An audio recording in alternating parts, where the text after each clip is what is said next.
Hello po sa mga viewers na nag-request nito. Ito po yung diagram ng rapid loud horn and stock horn with passing light on off. Yan. Yan po yung nag-request sa akin na gawan ko po siya ng diagram. Ito po yung diagram na request niya.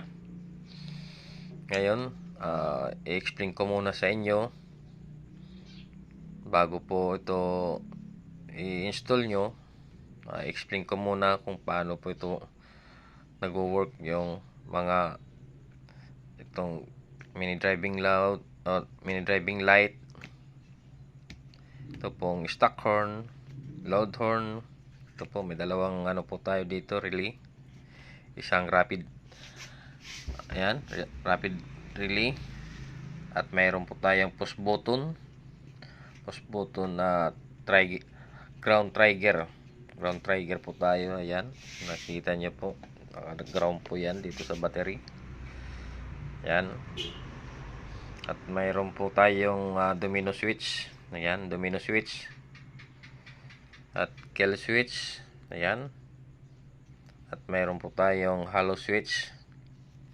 Yan po yung ito po yung dalawang diode na siyang nagsusuporta po na para hindi po yung galing na positive dito ay hindi lalabas doon at hindi po mag-contact yung dalawa, dahil may diode po tayo kaabang.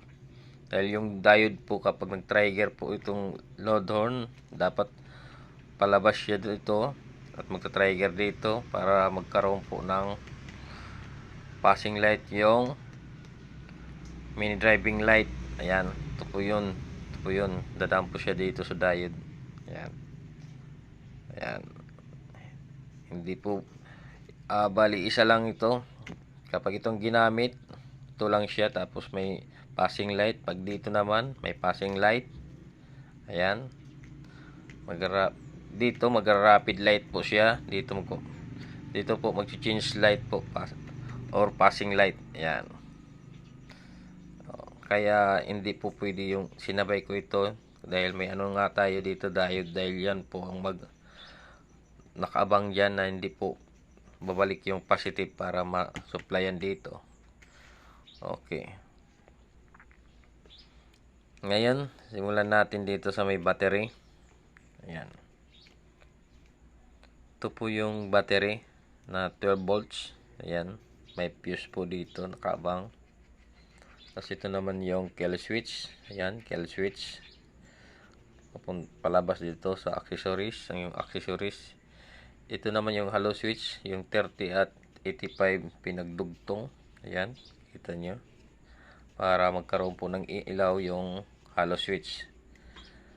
Ayan. Yung hollow switch, yung gawain ng hollow switch, ito po yung susupply doon. Pag pinus button mo dito, susupplyan po yan doon. Ayan.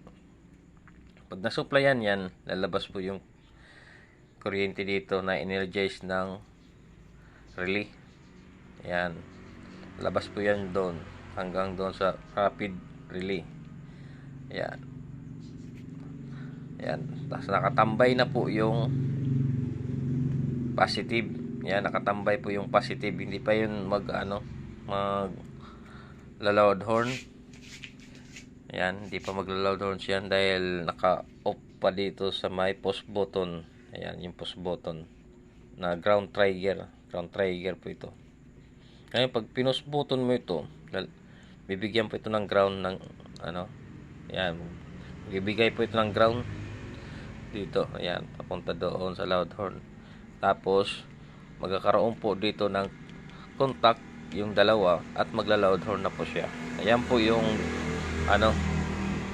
yung work nitong loud horn, nitong relay dito sa may push button. Yun po yung kombinasyon nila. Ayan. Ito naman dito sa stock horn, makikita nyo po yung stock horn na ito. Ito naman po may sariling output din nito. Nandito yan. Ayan. Ito. Ayan o. Yan po yung output niya.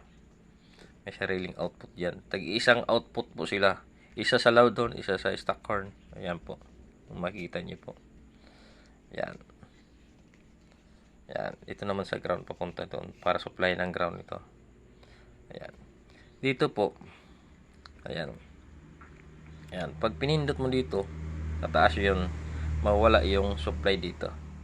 Pag nawala yung supply dito, ibig sabihin, babalik dito.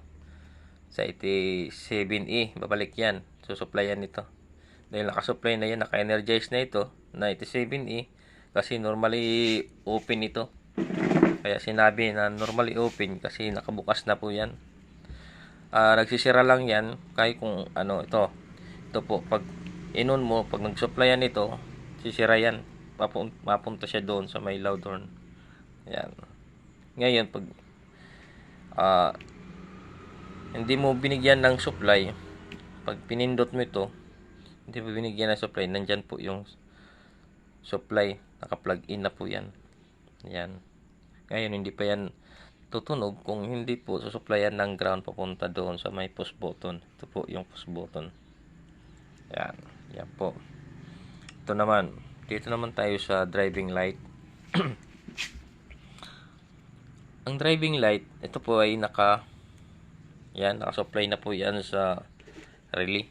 Nakita nyo po, may supply na po yan sa relay. Dahil naka-plug in na po yung positive na 30 at ground. Naka-plug in na rin.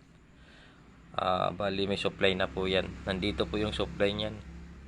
Ngayon kung ilo mo, yan, pag dito, pinindot mo ito sa low, yan, masupplyan na yan. Dahil naka-ground na po yan, oh. Kita nyo, naka-connect na po yan sa ground. Magkakaroon po yan ng light. Kung i-high mo, magkakaroon na rin ng light yan. Okay. Ayan. Dito naman pag sa gabi, kung paano ito mag-work sa gabi. Kasi pag inon mo ito sa gabi, ayan, halimbawa, ilagay natin sa low. Ito, yung low. Pag kinunik mo dito sa low, di ba, naka-low tayo ngayon kasi gabi. Di ba? Sample ko lang. Or naka-high. Sample natin sa high. Ilagay natin sa high. Kasi mag-iilaw po tayo kasi gabi. Ayan. Ngayon, pag mag-push button tayo dito, iilaw po yan. Halimbawa, kung saan sa kanila yung naka-sit up. Halimbawa, sinit up mo dito sa loud horn. Yan. Pag sinit up mo sa loud horn, ito yun. Mag-supply po yan ng source para mag-switch po yung yung supply nila. Mapunta po doon sa 87. Kaya loud horn muna tayo. Sasabay ito.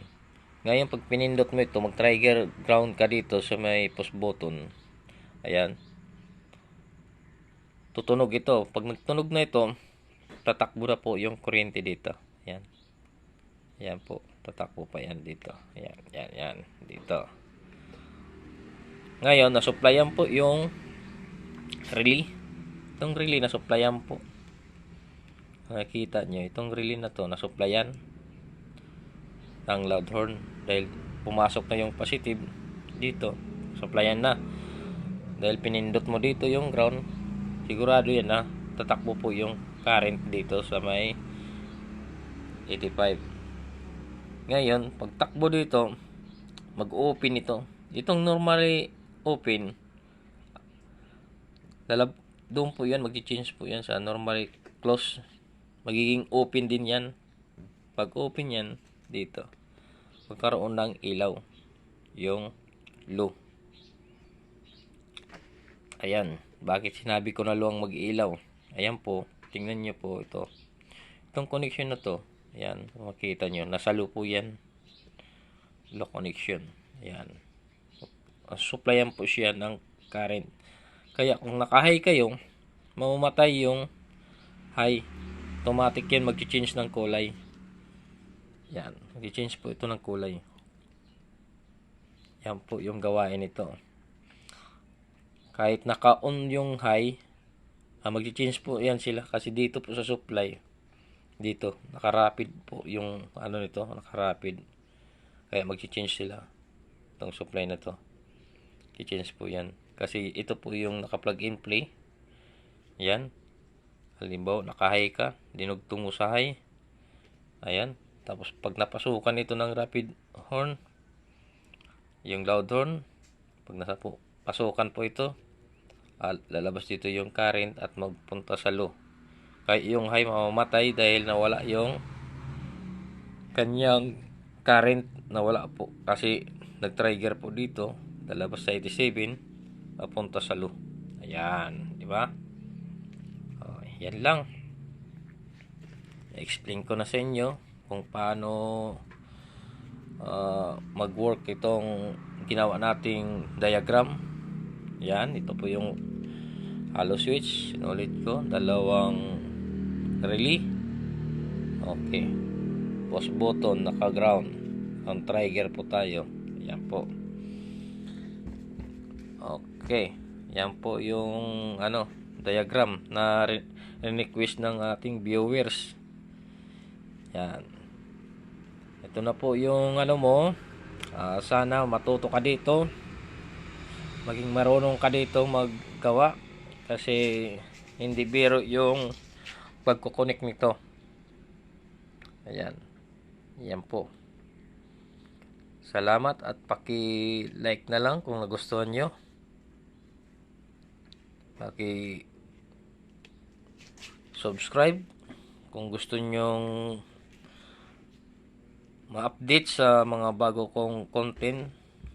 Subscribe nyo na lang para makita nyo yung mga next video ko. Ayan. Salamat and God bless sa inyo.